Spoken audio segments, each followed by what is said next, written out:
அங்கே சித்தாக்கோட்டு பாலம்னு ஒன்று இருக்குது. அந்த பாலத்துக்குள்ள கிட்டத்தட்ட ஒரு 5-6 வருஷமாக வந்து குப்பைகளை கொட்டுறாங்க. அந்த பாலம் வந்து நாகாவதி டேம்லேருந்து நாகாவதி டேமில் நாகாவதி ஆறு வழியாக அந்த பாலம் அந்த கடத்து தருமபுரி போகிறதுக்கு அந்த பாலம் கட்டப்பட்டது.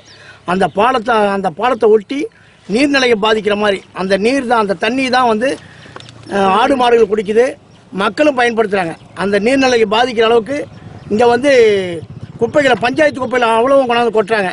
இது சம்பந்தமாக தலைவர் கூப்பிட்டு காட்டி இதை கொஞ்சம் அப்புறப்படுத்துங்கன்னு சொன்னால் அவர் வந்து தலைவர் சேர்ந்து தகராறு பண்ணுறாரு. இங்கே தான் கொட்ட முடியும்.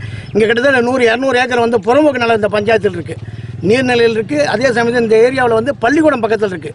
இந்த கொரோனா டைமில் எல்லாரையும் பாதிக்கிற அளவுக்கு இந்த துர்நாற்றம் வீசுது.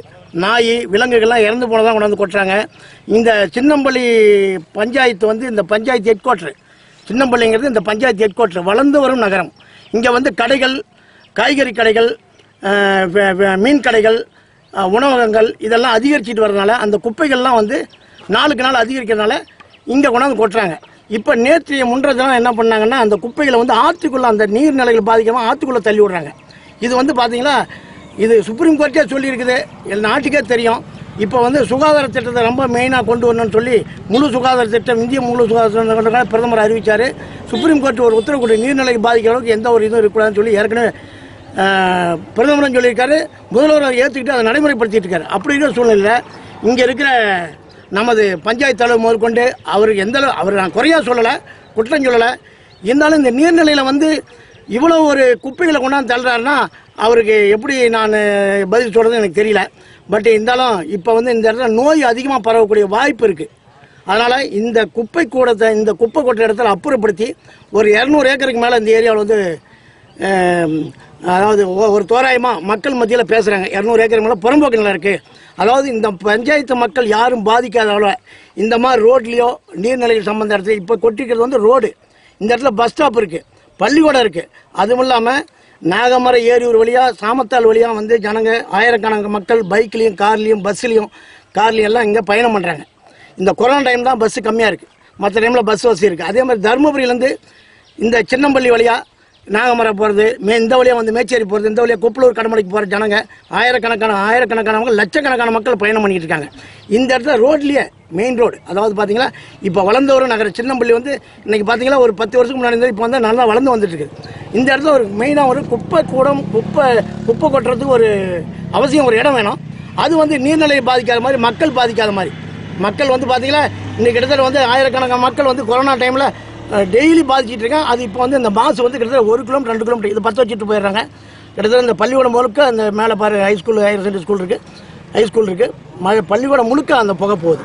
அதனால் இதை மாற்றுறதுக்கு தாசில்தார் இன்றைக்கி அதிரடியாக அந்த தாளாமருத்தூரில் ஏதோ இப்போ நிலம் அழுக்கிறான்னு வந்தார். அவரும் சொன்ன உடனே மதித்து வந்து பார்த்தாரு. நேற்று ஸ்டேஷனில் கம்ப்ளைண்ட் கொடுத்துருக்கோம். இப்போ தாசில்தார் வந்து பார்த்துருக்காரு, அவர் நடவடிக்கை எடுக்கிறேன்னு சொல்லியிருக்காரு. அது இல்லாமல் 1077க்கு கலெக்டருக்கு ஃபோன் பண்ணி சொல்லியிருக்கோம். அவங்களும் வந்து கவனத்துக்கு கொண்டு போயிருக்காங்க. இது வந்து தலைவருக்கு அறிவுரை சொல்லி இங்கேருந்து ரெவன்யூ டிபார்ட்மெண்ட் அதிகாரிகள் எடுத்து சொல்லி இந்த இடத்த மாற்றணும்னு சொல்லி மாவட்ட ஆட்சியர் அவர்களுக்கும் மாவட்ட ஆட்சியர் உயர் திரு அம்மையார் அவர்களுக்கும் வேண்டுகோள் விடுக்கிறோம். பொதுமக்கள் சார்பாக, சின்னம்பள்ளி ஊர் பொதுமக்கள் சார்பாகவும் சுற்று வட்டார சோழிகவுண்டனூர், பூதநாயக்கம்பட்டி, ஆலமரத்தூர், பெத்தானூர், பெரும்பாலை, களப்பம்பாடி, கொப்பலூர் இந்த ஏரியாவில் சுற்று வட்டார பொதுமக்கள் சார்பாகவும் நான் வந்து இதை வேறு வழி இல்லை, பேட்டியின் மூலமாக இந்த கொரோனா டைமில் எந்த அதிகாரியும் அதிகமாக பார்க்க முடியாது. அவங்களுக்கு சில சூழ்நிலைகள், கொரோனா டைமில் பொதுமக்கள் போனால் கூட்டம் சேர முடியாது. அதனால் வேறு வழி இல்லாமல் பேட்டி மூலமாக தான், மீடியா மூலமாக தான் மாவட்ட ஆட்சியர்களுக்கு இந்த கவனத்தை கொண்டு போகிறேன்.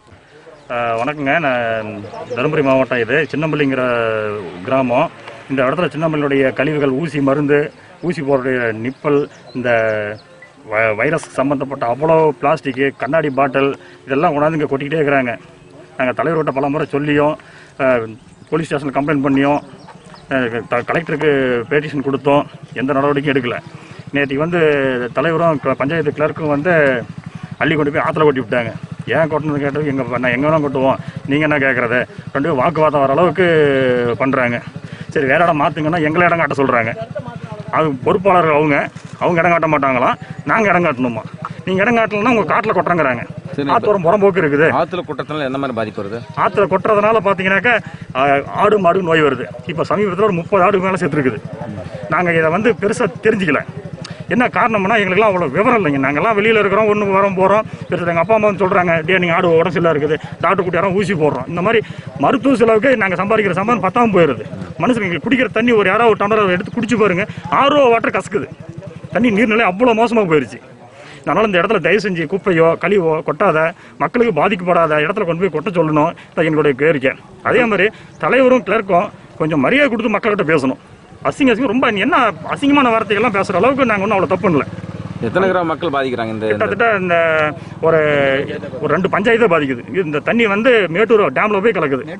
இந்த வடம் பருவமழை தாண்டிச்சுன்னா தண்ணி இந்த வயலு பாதி தாண்டி வரும். அப்படிங்கும்போது இந்த தண்ணி நீர் இல்லாமல் எங்கெங்கே பாதிக்குதுன்னு நீங்களே கொஞ்சம் யோசிச்சு பாருங்க. இதனால் நாங்கள் மட்டும் இல்லை, இந்த கீழே அத்தனை கிராம மக்களும் பாதிக்கிறாங்க.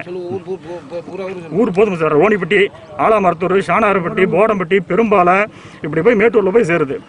இங்கே மெயினாக இங்கே கொட்டுறது வந்து பிளாஸ்டிக்கு, இந்த ஊசி போடுற நிப்பல், மருத்துவ கழிவு, விஸ்பரு, கோழி இறைச்சி, ஆட்டு தோல், இந்த மாதிரி முடி வெட்டுற முடி எல்லாமே ஆற்றுல கலந்துட்டு. அந்த தண்ணி நீங்கள் பார்த்தா உங்களுக்கே தெரியும், தண்ணி எப்படி இருக்குன்னு உங்களுக்கு பார்த்தா உங்களுக்கே தெரியும். அவ்வளோ ஒரு இதுக்கு வந்து இந்த சட்ட நடவடிக்கை எடுக்கக்கூடிய ஒரு பஞ்சாயத்து கிளர்க்கு ரவுடி மாதிரி மிரட்டுறாரு.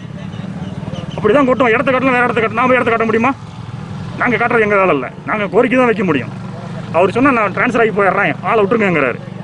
அப்பப்போக்கு ஒரு பிரச்சனை. காவல் நிலையத்தில் போய் புகார் கொடுத்து 3 நாளாவது எந்த நடவடிக்கையும் எடுக்கல. காலையில் ஒரு SI கேட்டால் அவரு பார்ப்பாங்கிறார், இன்னொரு SI வராரு அவரு பார்ப்பாங்கிறார், இன்னொரு SI இன்னொருத்தர் பார்ப்பாங்க. இது வரை உங்களுக்கு CSR கூட போட்டு தர மாட்டேன்றாங்க. இதே மாதிரி தான் நாங்கள் மாவட்டம் மேலிடத்து பொறுப்புக்கு மேலும் கொண்டு போக வேண்டிய சூழ்நிலை வரும். அதனால் எங்களுக்கு மக்கள் வந்து அரசாங்கம் வந்து மக்களுக்கு சேவை செய்யறதுக்கு தான் அரசாங்கமே தவிர, மக்கள் வந்து அரசாங்கத்துக்கு சேவை செய்ய சொல்கிறாங்க. நாங்கள் இடத்த தேடி கொடுக்குறதா இருந்தால் அரசு எதுக்கு, அரசு அதிகாரிகள் எதுக்கு? நாங்கள் வந்து தவறான தலைவர்களை தேர்ந்தெடுத்துட்டு போகணும் ரொம்ப மனசார ஃபீல் பண்ணுறோம். இப்போ அதே மாதிரி அதை விட ஒரு பெரிய கொடுமை என்னன்னா, எங்களுக்கெல்லாம் பொண்டாட்டி பிள்ளைங்க இருக்குதுங்க. இந்த தண்ணி குடிச்சு நாளைக்கு நோய்வாய்ப்பட்டு செத்தா நாங்கள் என்ன, இந்த மாண்புமிகு முதல்வர் அவர்கள் முடிஞ்சா எங்களை காப்பாற்றிட்டோம்.